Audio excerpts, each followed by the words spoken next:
Odds are, I don't need to tell you what the car is sitting behind me. But on the off chance that you don't actually know, meet the 2014 Chevrolet Corvette Stingray.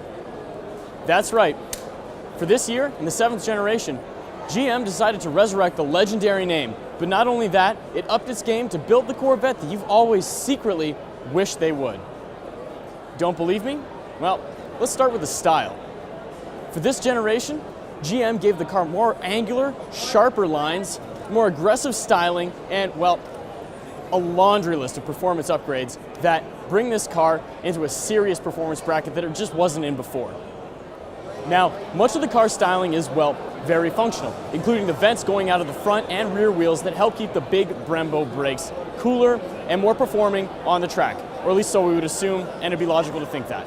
But, on the other hand, there's a lot of styling in this car that, well, might not sit all that well with some of the stoics who've been fans of the brand ever since its beginning 60 years ago. Specifically, the rear tail lights. This is the first time that GM has seen fit to ditch the round rear lamps that, well, have characterized the car since its beginning. Some might like the afterburner look that they present, leaving it looking a little bit like a fighter jet, but then again, it's hard to say. What is easy to say is how good the quad exhaust looks at the back. It makes the Corvette look less like a sports car and more like a weapon. So what's this baby loaded with?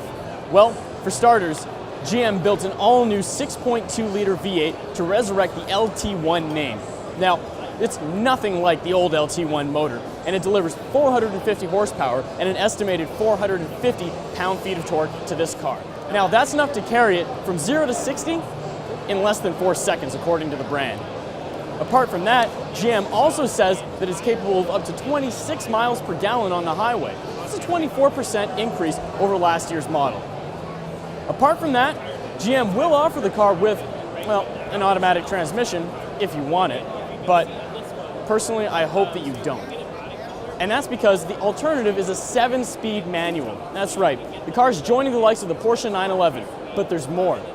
On top of that, it gets rev-matching downshifts, meaning that going from third to second is going to be buttery smooth, making even less experienced drivers more capable on the road.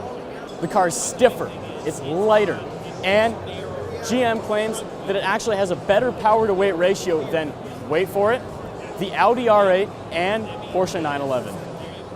Power-to-weight ratios may be impressive, and there's no question that it's exciting to think that this car could beat both the R8 and the 911. But it's hard not to wonder what else is going on. And, well, there's more.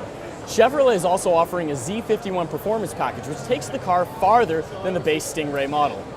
Among the upgrades included in the package, Chevrolet is offering carbon ceramic brakes and, more importantly, the magnetic ride control suspension that made the ZL1 Camaro such a track monster.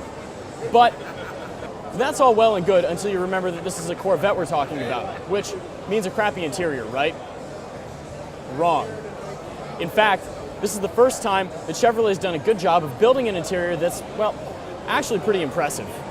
Hand-wrapped leather, aluminum accents, dual infotainment screens, and seats which you get a choice of 2 different kinds of, both sitting in magnesium buckets for weight loss, all go together to make this the nicest Corvette interior we've ever seen, and actually one that's on par with performance cars that it always competed against, but suffered for its lack of interior quality.